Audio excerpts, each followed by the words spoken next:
Hello everyone. तो आज हम लोग बात करेंगे एक ऐसे स्टॉक के बारे में जो कि काफ़ी सारी चीज़ें बनाती है इन रेफरेंस टू इंफ्रास्ट्रक्चर।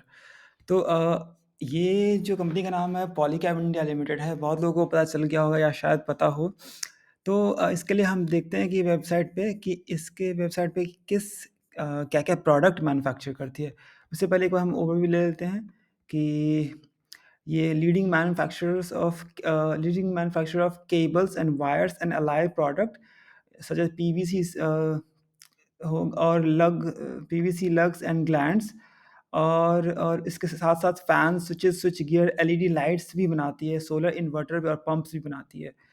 तो इसमें और देख लेते हैं बिज़नेस सेगमेंट में जो इसका प्राइमरी है वायर्स एंड केबल्स है। उसके बाद इन्होंने और एक्सपैंड किया था अपना फिर इसका जो प्रोडक्ट मिक्स की बात करें तो वो मैक्सिमम जो रेवेन्यू आता है वायर्स एंड केबल से आता है और बाकी के 11% बाकी के सेगमेंट से आता है। अगर ज़ोन्स करे स्प्लिट करें तो 30% ईस्ट में नॉर्थ में, ईस्ट में 22%, साउथ में 30% देखने को मिल रहा है। ज्योग्राफिकल में बात करें तो डोमेस्टिक में इसका 90% मार्केट कैप्चर है और इंटरनेशनल में 10% कैप्चर करके रखा हुआ है, जिसमें कि अ, 46% है नॉर्थ अमेरिका का और 20% यूरोप में है। तो कुल मिला के बात है कि काफ़ी डाइवर्स सेगमेंट देखने को मिल रहा है।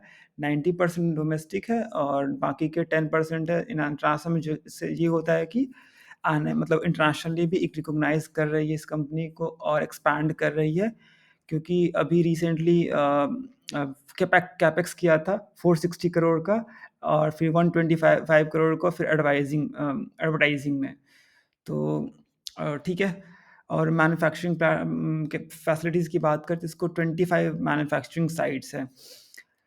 और ठीक है, अब हम आते हैं वेबसाइट पे कि ये करती क्या है। तो अब जैसे ये है कि इसके हम वेबसाइट पे आ चुके हैं, तो प्रोडक्ट्स में देखेंगे तो ये केबल्स हो गए, energy cable, special cable, communication cable हो गया, वायर्स हो गया, फिर फैन्स हो गया, ceiling fan, table fan, wall fan वगैरह देखो आ गया और काफ़ी सारी चीज़ें स्मार्ट होम ऑटोमेशन दिख रहा है, स्विचेस दिख रहा है, सोलर प्रोडक्ट्स वगैरह दिख रहा है।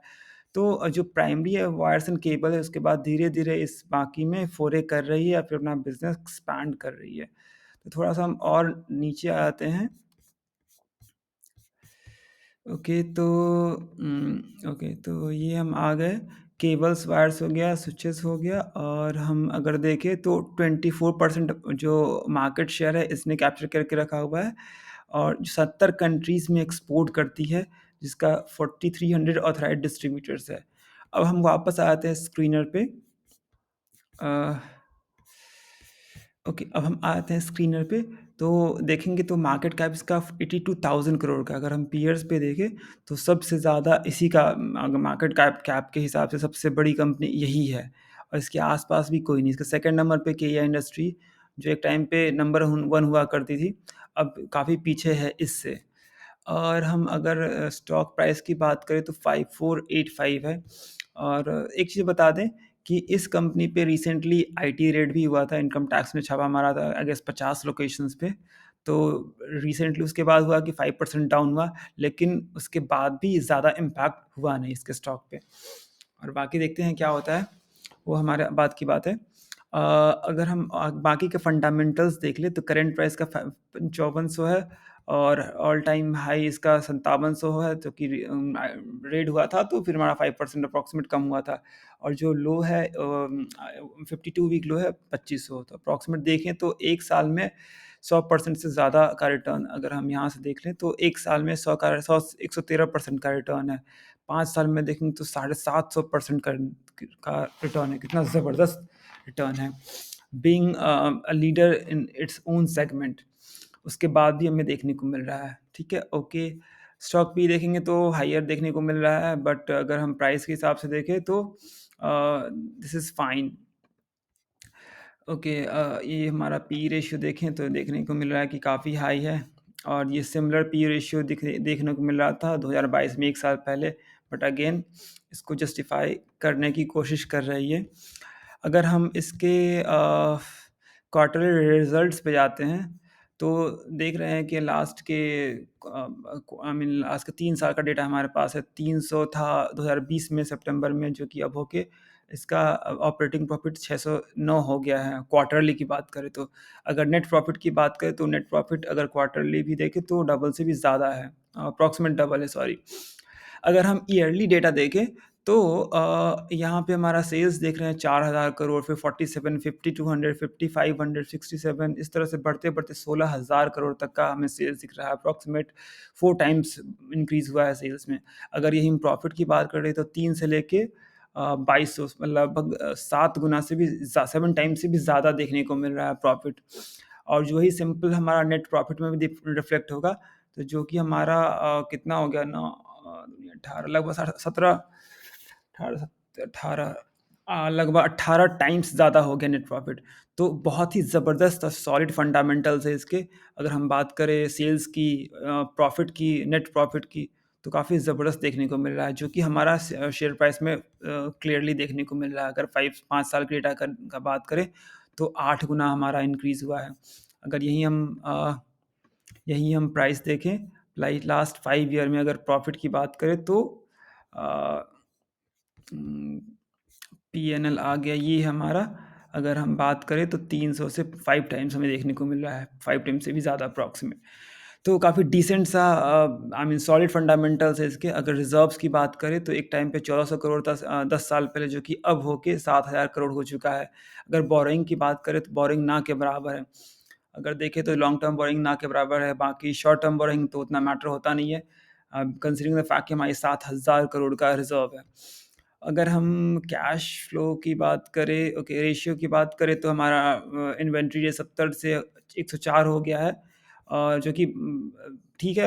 इन्वेंटरी टाइम होता है क्या कि जो कितने टाइम तक अपने स्टोर में रहता है सामान। तो कंपनी ने कैपेक्स भी किया हुआ है, उस हिसाब से इसका इन्वेंटरी डेज़ बढ़ा हुआ है।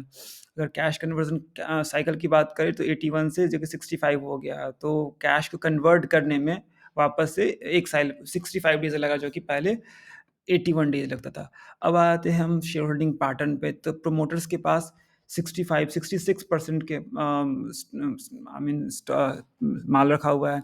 अगर एफआईआईडीआई की बात करें 12, 8, 20, साढ़े 20% है, बाकी के साढ़े 13% पब्लिक के पास है। तो काफ़ी स्ट्रॉन्ग आई मीन काफ़ी डिसेंट सा शेयर होल्डिंग पैटर्न देखने को मिल रहा है ओवर लास्ट 3 इयर्स 4 इयर्स की बात करें तो। अगर हम लास्ट हमारे पास 4 साल का डेटा अवेलेबल है, तो देख रहे हैं कि हमारा एफआईआई का इन्वॉल्वमेंट 4-5% से 12% हो गया है, और डीआईआई का इन्वॉल्वमेंट 13% से 8%। ठीक है, तो अ, ओके, ओके, तो अब हम आ जाते हैं हम इसके पीपीटी पे।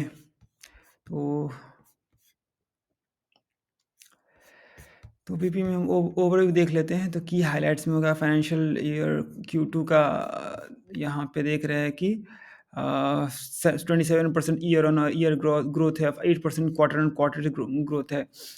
सिमिलर हमारा देखने को मिल रहा है year on year profitability, profit after tax की बात करें 59% है, जो कि क्वार्टर ऑन क्वार्टर 7% ज़्यादा है। ओके, तो और हम देख लें, अब ये इनका थोड़ा-सा हम रेवेन्यू का ग्राफ चार्ट देख रहे हैं कि अ, क्वार्टर 2 में देखें तो 28%, फिर 7%, फिर 36% हाफ ईयरली का देखें तो काफ़ी सॉलिड फंडामेंटल्स देखने को मिल रहा है, जो हमने ऑलरेडी देखा। ओके, तो ओके, सो ये हो गया हमारा फंडामेंटल एनालिसिस। तो कुल मिला के बात ये है कि काफ़ी स्ट्रॉन्ग फंडामेंटल्स हैं इसके, और आने वाले टाइम में और ज़्यादा ग्रो हो सकता है, कंसीडरिंग फैक्ट कि हमारा जो इंफ्रास्ट्रक्चर काफ़ी ग्रो हो रहा है, तो वायर्स एंड केबल्स और बाकी के इलेक्ट्रिक इक्विपमेंट्स का भी डिमांड ज़्यादा होगा। और कंपनी ने ऑलरेडी कैपेक्स किया हुआ है 125 करोड़ का, आई गेस। एक बार फिर से देख लेते हैं।